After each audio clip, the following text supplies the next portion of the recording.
Mortify the mortifier.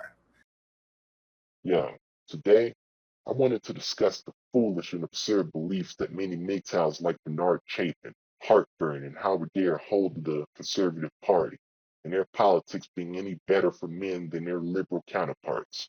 Not only this, but another matrix besides the dynamics of relationships with women in society, the political matrix. This propagation of pro-conservatism and feminist/Islam obsession has corrupted the very mission statement of MGTOW for years, now tossing the values of what was originally MGTOW before 2014, now recognized as quote-unquote monk, to relentless, meaningless, and counterproductive bitching about the manifestation of the woman's desires, feminism. In order to fully understand MGTOW, one must toss aside the political philosophy and forget all they know to allow mental space for learning the vast and bottomless well of MGTOW knowledge. However, some people think otherwise. More so, various channels from the more prominent ones to the low-hanging fruit residing in obscurity. This video I'm making is to dispel the misinformation and lies made in support of right-wing politics, and many attempting to attach it similarly as a cancerous tumor to MGTOW. To begin, let's first address the treatment, or shall I say mistreatment, of men by conservatives with the law and government. Point 1.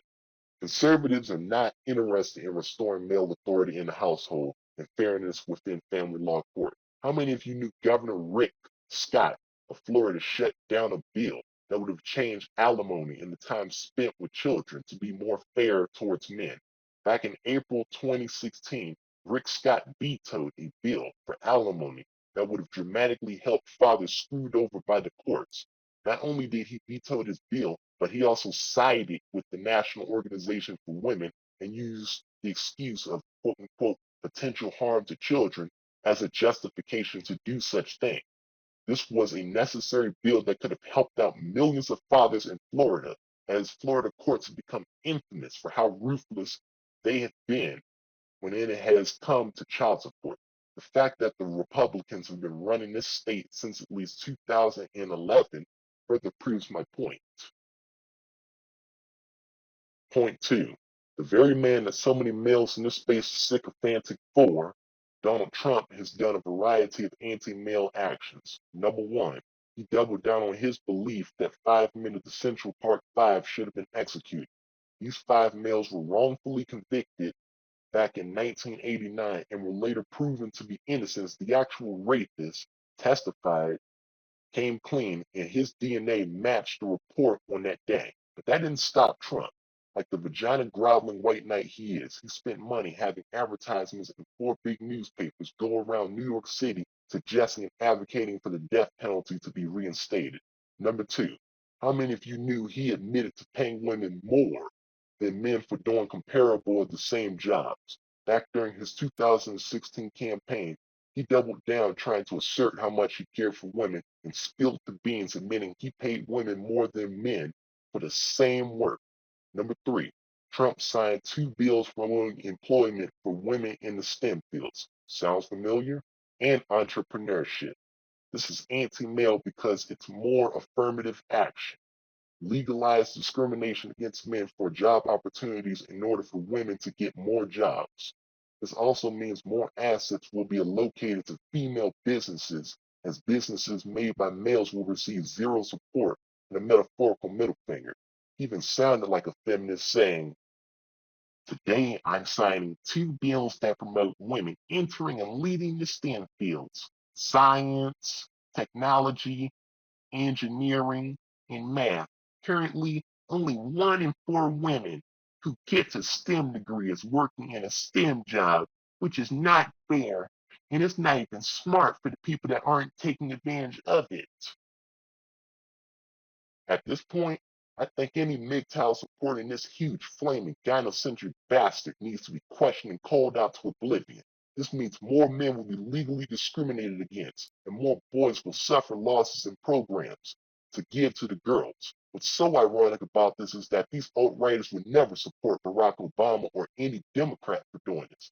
Yet when it comes to their precious Republicans, the sheep will act oblivious or make excuses.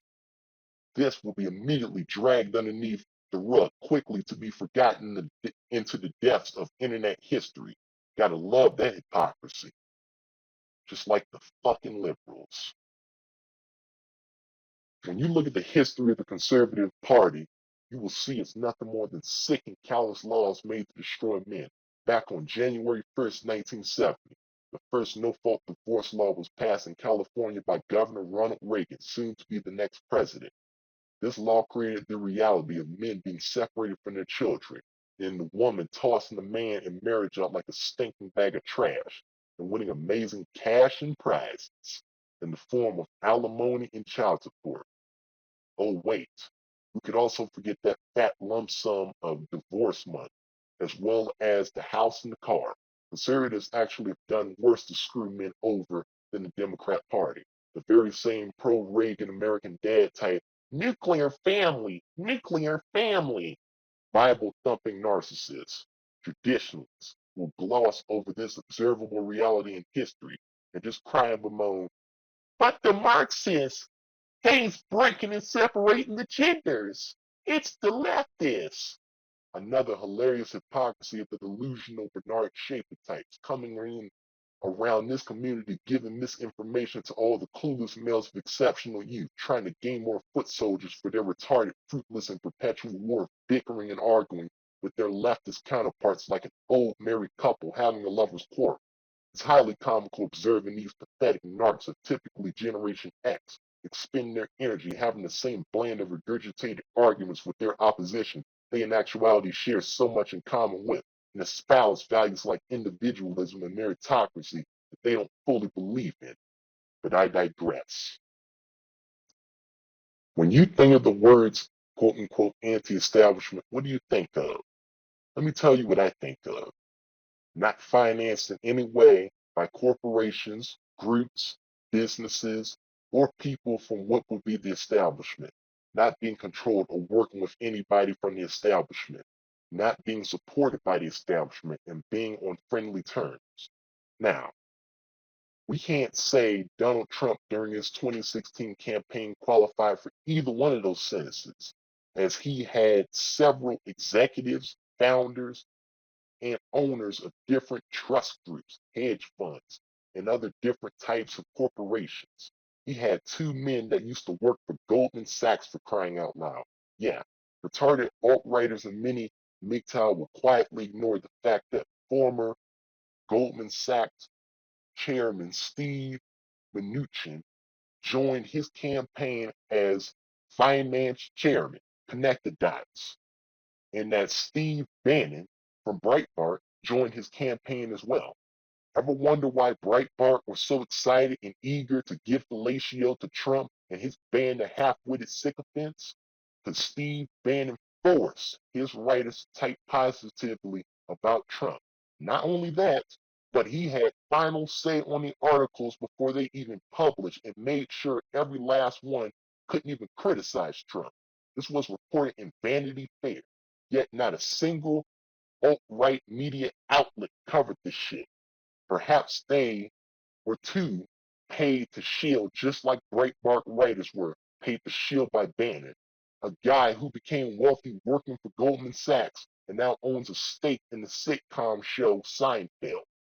Trump is your quintessential establishment president masquerading as an anti-establishment outsider that coincidentally has strong connections with people from corporations like Goldman Sachs.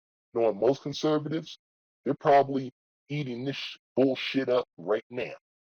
By the way, in case you didn't know, Steve Mnuchin has given money to Hillary Clinton exactly how Trump has. The insanity of the fabricated left-right paradigm is utter nonsense. The politicians and corporate interests all know each other, like WWE. They split bread together and then laugh as you common idiots play their fun little game to get played like the useful idiots you are. Your tools just like your socially divorced counterparts on the left. Welcome to the political matrix. Mortify out.